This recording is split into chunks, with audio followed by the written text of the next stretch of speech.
It started with the footprints. Those tiny, bare footprints outside the barn haunted me all morning. I kept going back to look at them, even when I told myself to stop. They were real. They weren't some dream or hallucination. There were at least 6 distinct prints, small and perfect in the damp earth, leading away from the barn and then vanishing.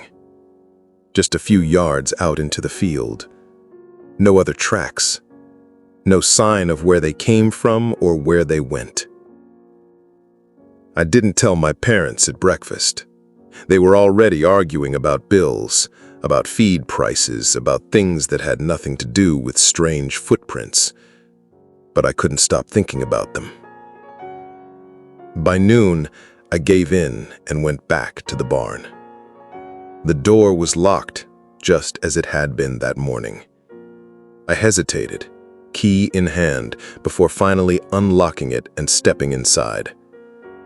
Everything looked normal at first. Hay bales stacked neatly, tools in their places, calves resting quietly in their pens. The smell from last night was gone, replaced by the usual mix of hay and animals. But as I walked deeper in, I felt it again. That heavy stillness, like the air itself was holding its breath. I stopped in front of the far wall, where I'd seen the little door. It was still there. In the daylight, it looked even stranger. Old, warped wood with blackened edges, like it had been burned around the frame. I crouched down and touched it.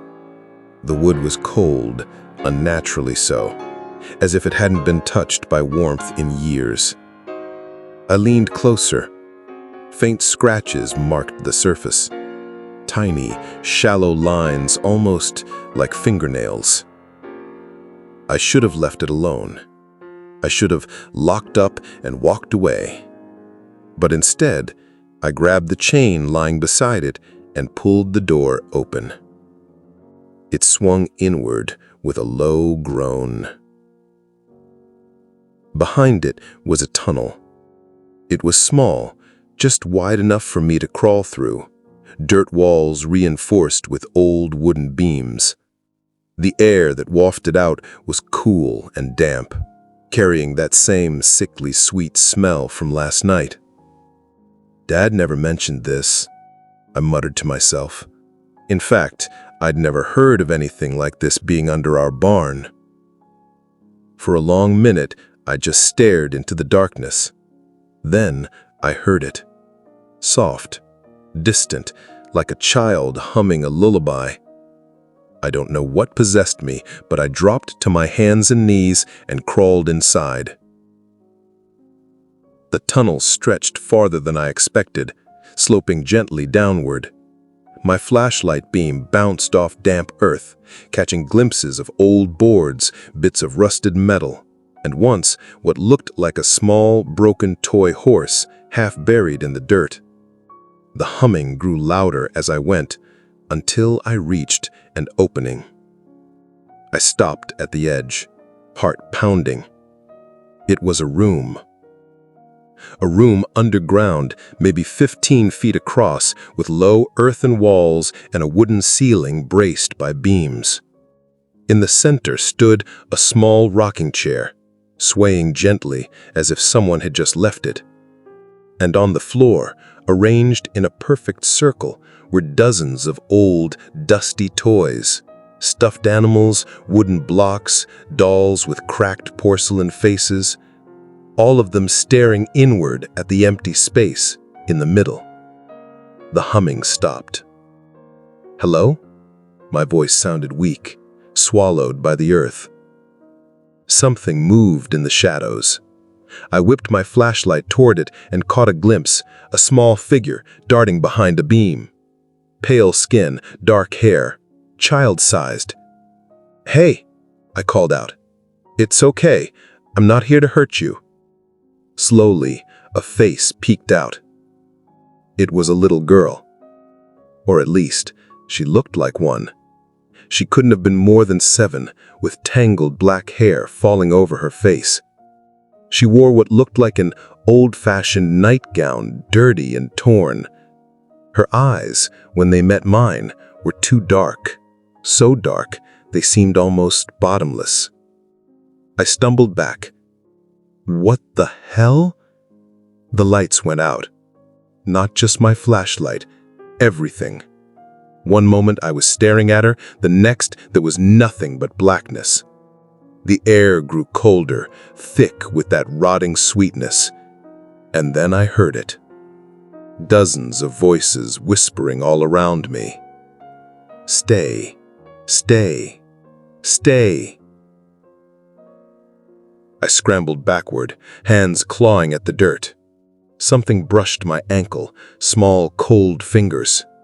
I kicked and kept crawling, heart racing, until my hand found the edge of the tunnel. I didn't stop. I didn't look back.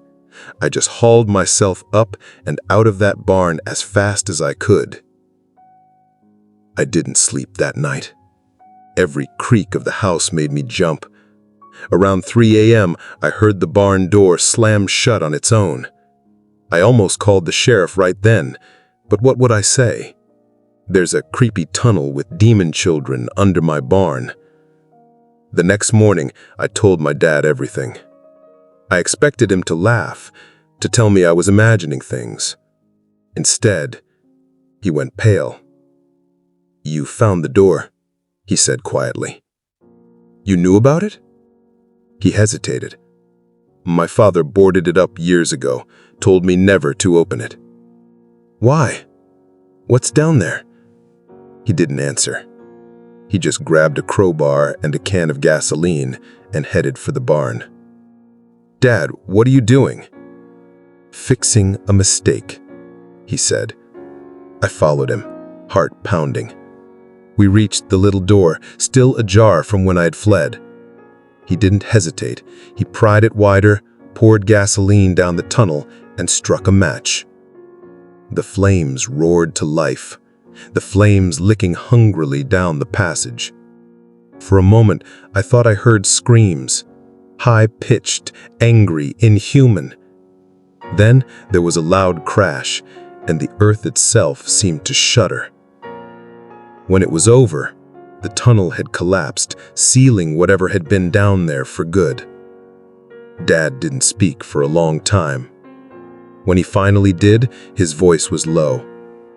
"My sister used to play down there. When she was a kid, then one day she didn't come back. We searched for weeks, never found her body, but at night we'd hear her humming. Same song you heard." He looked at me, eyes haunted. "Some things on this land aren't meant to be found." We never spoke of it again. We filled in the barn with new flooring, locked it up tight. But sometimes, on still nights, when the moon is high, I swear I can hear a faint humming drifting across the fields. And I wonder if burning it really stopped anything. Thanks for watching. Don't miss the next story.